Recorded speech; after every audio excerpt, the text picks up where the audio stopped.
Just so we're clear, I'm not Pastor Dan.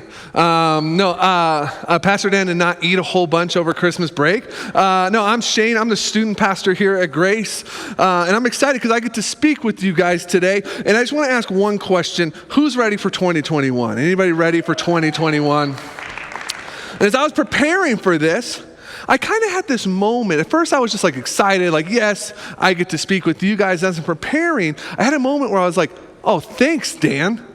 Give me the message to give them the tools to make 2021 better after a year like 2020.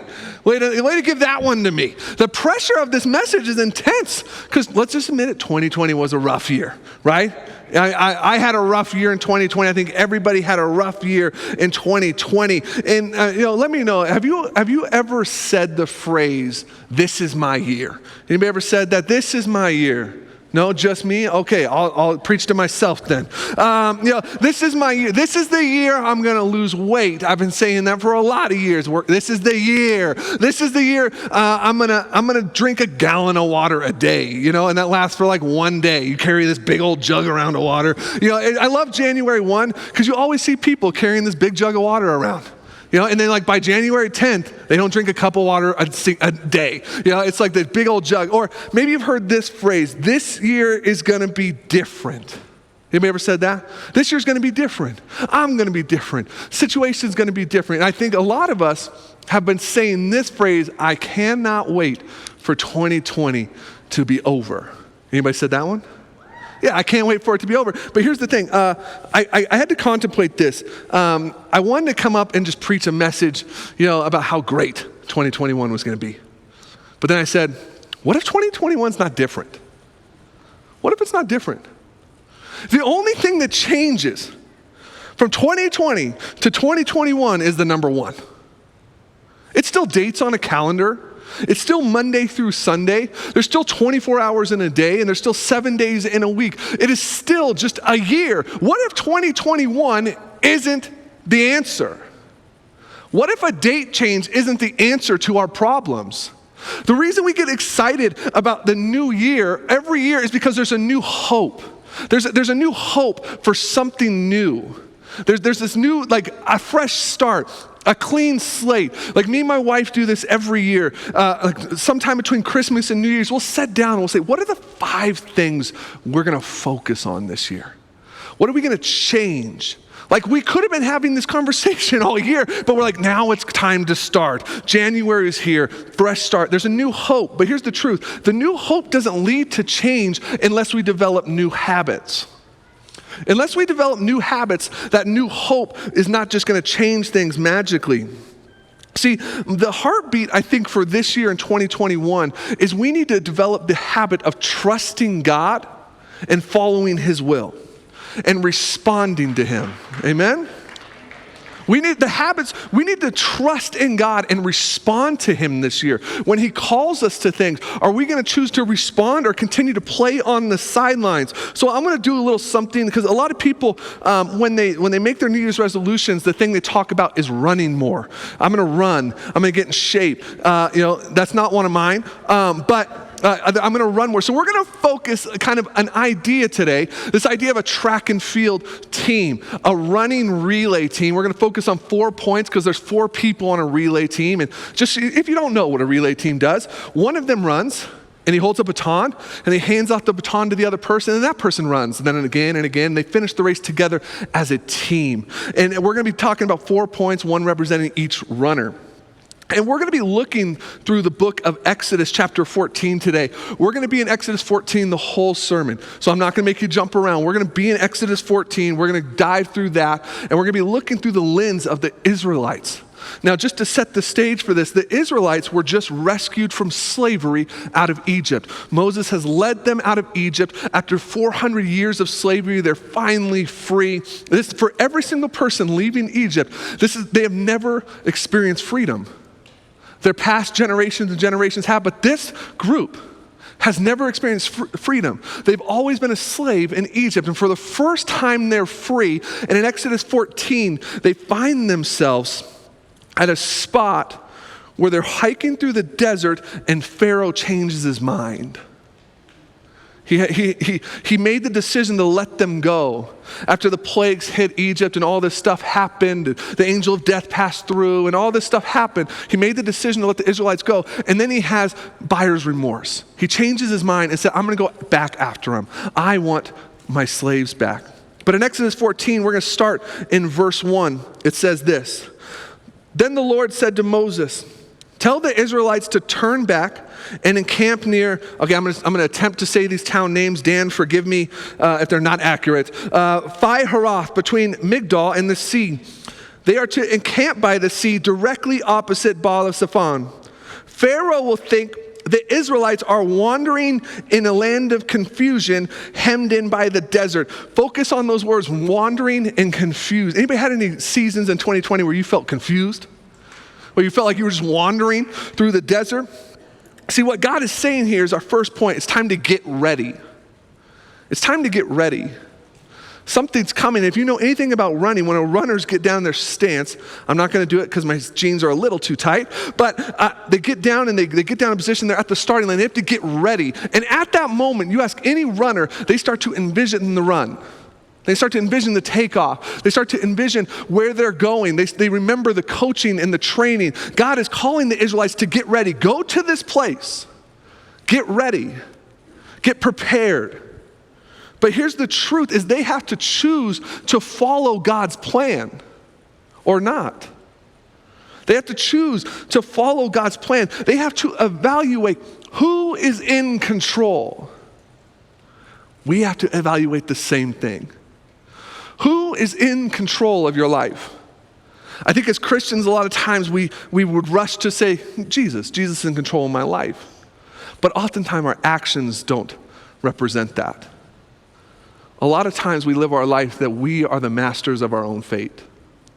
We control, the powers in our hands. The Israelites have to make a decision to trust God, to get ready, and it's going to look like they're wandering and confused. See, there's going to be times in your life where you're wandering or you're confused or hard things happen or you feel trapped, and God's going to say, go here. But here's why I love this piece of scripture, where God's going to say, do this, because what God is doing for the Israelites is he is preparing them for a miracle. He's preparing them for a miracle. He's positioning them for a miracle.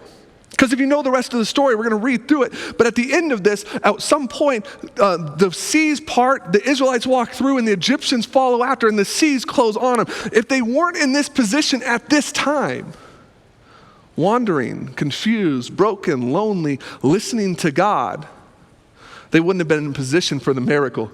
I wonder how many miracles we miss in our life because what God calls us to do doesn't make sense. Or it's confusing. And we take back the reins of control. We implement our plan, what we want to do, instead of saying in God's will and being in position for the miracle to come. My prayer for this year is, God, what is your plan for my life? God, what is your plan for my life? Because I know in 2020, there was a lot of times when I needed a plan. That sometimes I would listen to God and I'd fall through that. Let's just be honest, there were some times where I tried to do it on my own and it never worked. I think part of the reason our years aren't changing year after year after year, if we're honest with ourselves, is we aren't ready to accept God's plan for our life yet. We're not ready to accept God's plan. We're not ready to give up control. We're not ready to say, God, you are the leader of this. Whatever you call me to, I'm going to. Whatever happens, I'm trusting you. Even if it doesn't make sense, even if it looks like I'm wandering and confused, I know you're positioning me for a miracle. Are you guys still with me? Number 2, the second part of this relay race, our second runner, is this point. It's called stay in your lane. If you know anything about running and you've seen a track, there's lanes on a track, right? And those lanes are very important. If you step outside of the lanes, there can be penalties. Those lanes are designed for you to run in a specific area to get to the best place you can get and have a fair advantage with everyone else. Everyone's running the same distance. The lanes are important in running. See, but here's the truth, as we're going to read in verse 10, we're going to jump around. It says this, as Pharaoh approached, he's bringing his army. The Israelites looked up If you have your Bibles, underline that word looked up. Because what we focus on is where we'll go. What we look to is where we're going. Where our eyes go, the rest of us goes. If you don't believe this is true, don't try this because I don't want to be responsible for any car accidents. But when you're driving, you know this. When you look to the right, your hands move to the right. When you look to the left, your hands drift to the left. Sorry, nobody drives with two hands anymore. When you look backwards, your car stops because you're looking back. You will decrease speed. Where they looked, it says they looked up. And here's what's important. It says, and there were Egyptians marching after them. They were terrified and cried out to the Lord. Why I say stay in your lane is so important is because when you're a runner and you're running in a lane, where you look is where you're going to go. And my prayer for us in 2021 is that we will stay in our lane focused on God. Our vision would stay on God. Our vision would stay where He wants us to look at, where He wants us going. Because they looked up and saw Egyptians. But remember, God had set them free from Egypt. He'd worked miracles over and over again. So there's a part of me that says if they looked up, they saw Egyptians. If they would have looked a little further up, they would have remembered how great God is. See, our vision is important. My prayer for this year is give me blinders, God. Give me blinders so when I'm running my race, whatever comes at me, whatever hardships come in, whatever things come into my lane when I'm running, I have blinders for you, God. I'm focused on you. Because here's the deal. I hate to say this, but there is an enemy that doesn't like you. There's an enemy that doesn't like us. The devil doesn't want you to succeed. See, the devil's not getting around with all his people and saying, hey, you know what, guys, group meeting, humans had a hard 2020. Let's cut them a break. Let's pull off the gas a little bit. 2020 was hard. No, the enemy, the devil, when we're down, he's going to kick us when we're down. Just because 2020 was hard for you doesn't mean that things aren't going to keep coming into your lane, trying to throw you off course, trying to direct your vision. The Israelites said they looked up and they were scared. It's because they saw a big army, but they forgot how big God was. Where we look matters. See, I pray this prayer every day if you have to. God, give me blinders. Give me blinders. When I'm running my race, don't let me look to the right or the left. Let me stay focused on you. Number 3, the third part of this race is you need to trust your teammates. You need to trust your teammates. Every racer has a moment where they are either handing the baton off or they are receiving the baton. And what the teammate does matters. If your teammate doesn't hand the baton off right, you're going to fumble it. If you hand the baton off wrong, you're going to fumble it. And not just trusting your teammates that way, you got to trust that your teammates are going to run as fast as they can, so you can run as fast as you can. You got to trust that your teammates have been practicing throughout the week. There's so much trust that comes into a relay race. What does that mean for us to trust our teammates? Right after verse 10, they see the Egyptians coming. They're terrified. And in verse 11, it says this. They said to Moses, was it because there was no graves in Egypt that you brought us out to the desert to die? How quickly we forget. What have you done to us bringing us out of Egypt? Didn't we say to you in Egypt, leave us alone, let us serve the Egyptians? It would have been better for us to serve the Egyptians than to die in the desert. Before I get to my next point, sometimes comfortability, even if it's hard, is better than the unknown in our mind. We will rationalize hard things. We will stay in bad situations because we are scared of what's coming. These people are saying, I would have rather have been a slave than have the potential for freedom. They didn't watch Braveheart. You could take my life, but you can't take my freedom. They'd never seen that movie. I think it came out a little later. But how quick we forget. And as it continues in verse 13, this is why I'm talking about accountability and trusting your teammates. Moses answered the people, "Do not be afraid. Stand firm, and you will see the deliverance the Lord will bring today. The Egyptians you see today, well, you'll never see again. The Lord will fight for you. You need only be still." Moses responds to the Israelites, "Be still. Stand firm." Why I talk about this, trusting your teammates, is we have to ask ourselves, who's in your circle? You want 2021 to be different? Evaluate your circle. Are your friendships moving you closer to Jesus, or are they pulling you away from him? Are your relationships God-honoring relationships that glorify God? Or is there groups of people that when you get around, you're a Christian one day, and when you're with them, you're not? Our friendships should be moving us closer to Jesus.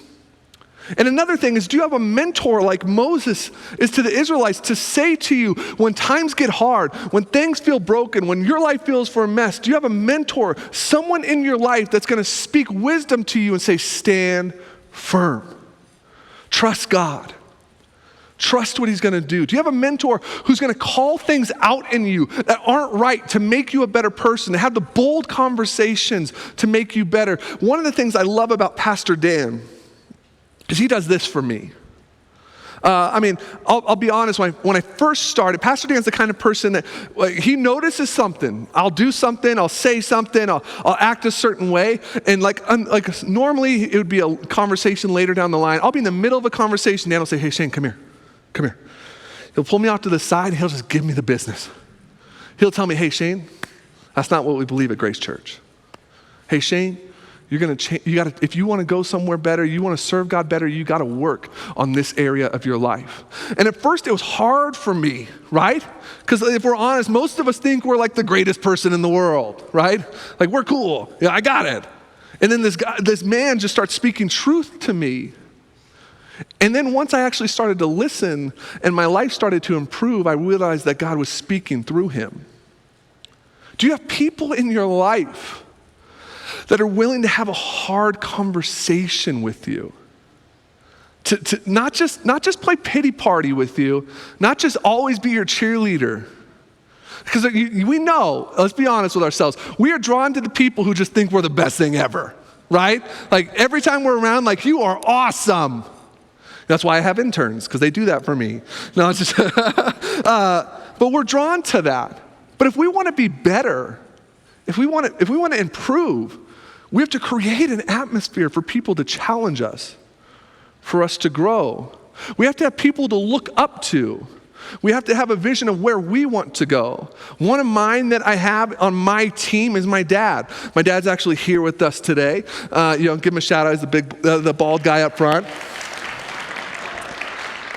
And my dad, my whole life has given me a vision of what I wanted to become, the kind of heart I wanted to have, the kind of love for people I wanted to have. And we have to have people in our life that we have that vision for. We have to allow them in. And the truth is building these kind of relationships, building these kind of teams is hard. It's very hard because you have to be open. You have to be vulnerable. That's scary, right? That's scary. Because when you let people in, when you open up the real you, not just the shielded you, not just the fake you that you want everybody to see, but this real you deep down inside, you start opening it up to people and allowing them to speak into it, you're opening up for the potential of hurt. But you're also opening yourself up for a brighter future. If you want 2021 to be different, put yourself around people that make you better. Don't always be the smartest one in every conversation. If you find yourself always being the best at everything with the people around, find people that are better than you. Find people who do things better than you in certain areas and be around them. Another way to just build teams and to get involved is get involved here at the church. You might think this is a shameless plug. I don't think I'm passionate. I think that one of the greatest ways to move closer to Jesus and to have a blessed life is to serve his kingdom. If you're not involved here, jump in, whatever ministry that is. If you want to be around people who have the same vision that you have, that we're going the same direction, we're working towards the same goal, get involved. You guys still with me? Amen. And our fourth and last point, probably the most important in a race, is don't quit. Don't quit. Don't give up. If you stop running, you're never going to reach the finish line. Don't quit. And in verse 15 of this story, after they've cried out and Moses had calmed them, the Egyptians are closing in. In verse 15 it says this, the Lord said to Moses, why are you crying out to me? Move on, go. I set you up here. I positioned you for a miracle. It's time to go. Move on. Don't quit. Don't give in. I love this because it's almost like God's like, I'm waiting on you guys. I positioned you there. Put your rod over the sea and open the waves. It's time to go. Don't quit. And I think there's something we got to do. And I do this all the time. I've talked a lot about this idea of the enemy, the devil, not wanting us to succeed. I think if we want 2021 to be the year we want it to be, then I think we need to develop a habit of every day falling on our knees when we wake up and praying a prayer, asking God to give me his will for my life for that day. God, help me walk in the path that you want me to walk in. Help me stay focused on you today, God. And then there's a second thing I think we need to do. This is a bold one. If we're not going to quit, if we're not going to give up, if we're going to keep running our race, every morning we need to lace up our spiritual shoes, tie them real tight, get ready to run, and have a moment where we give the enemy a piece of our mind.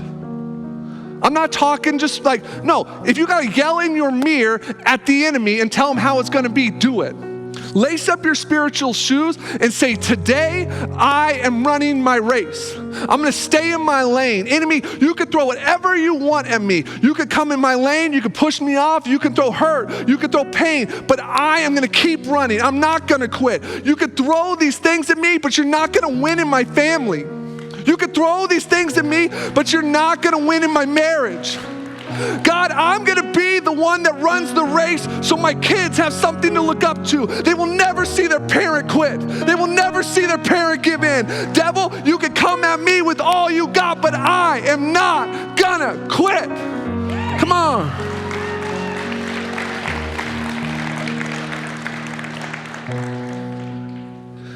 Tell the devil what's up. Because the truth is Jesus already won the race. Jesus already won. We're just running in it. I got a story for you that I think just is the perfect example of not quitting. When I first started ministry, I was young. I was like 21, 22, and I had this crazy opportunity to become a college young adult pastor at 21 and 22. Doesn't make sense. I don't know. I was wandering and confused, but God was positioning me for miracle. You remember the beginning. And I'm there, and I'm starting, and like right away, one of my college students, sweet young man, like 18 years old, gets a diagnosis of leukemia. And I remember the phone call from his mom. He got sick really fast. It seemed like it was just like, it was gonna go from here to there really fast. I got the call from the mom on the day of the diagnosis, and she said, Shane, you need to come in. He needs you here. And man, in my mind as a young pastor, I start to work up all this stuff, and I'm like, how do I do this? How do I go in and tell an 18-year-old who's on his deathbed, it's gonna be okay. God's got you. I don't know how to do this. To walk into this dark experience where everyone's hanging their head and they're sad, and like, how do I do this? I remember getting to the hospital and driving around the building just praying, God help me. And finally I get the courage, and I walk up to the door, I walk up to the door, and from the outside of the door, I hear laughter, and like lots of laughter. And my first thought was, I'm at the wrong room. Wait, no, this is his room. So I knock on the door. They're laughing, and he just is on the bed, looking as frail as can be, but he just holds his hands up. Shane, come on, we're playing a game. I was like, what am I walking into? What is going on? And I was so thrown off, I just asked him. I said, hey, how are you not sad? How are you not just broken up about this? And this 18-year-old man looked at me and said, I've seen God work over and over again in my life. I think he's gonna do it again. I'm not ready to quit, Shane. I'm not done serving and glorifying God till he's done with me. And I want that heart. I want that. Those words have stuck with me for so long. See, because the enemy only wins in your life if you quit. You control the running of your race. As long as you keep moving towards God, the enemy can't win. He can throw whatever he wants at you, but you serve the God who already conquered the grave, who already sets you free. 2021 is not my year. 2021 is not my year. 2021 is God's year to use me. I mean, if that's not your prayer, make it your prayer. 2021 is God's year, not my year. I'm gonna keep running. I'm gonna get ready. I'm gonna stay in my lane. I'm gonna trust my teammates, and I will not quit. What kind of race are you gonna run? What kind of race are you gonna run? Are you gonna run a race that when your kids look back at you one day, they'll say, I'm proud of that race. It looked hard, Mom and Dad, but you never took your eyes off Jesus. Are you gonna run a race that you wake up every day and you're motivated, just keep going? Because I have a moment of confession for you. In 2020, there was times I quit. Just being transparent.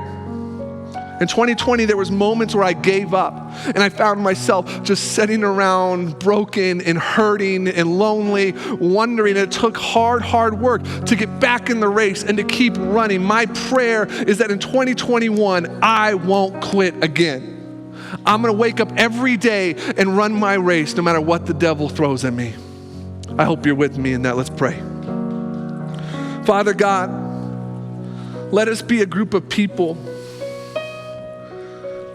that give you complete control, that we are available for you, God. Wherever you need us, God, we're running our race for you. This is your year. We are available. Use us. Give us blinders, God, to only stay focused on you. We love you, Father, in your holy name. Amen.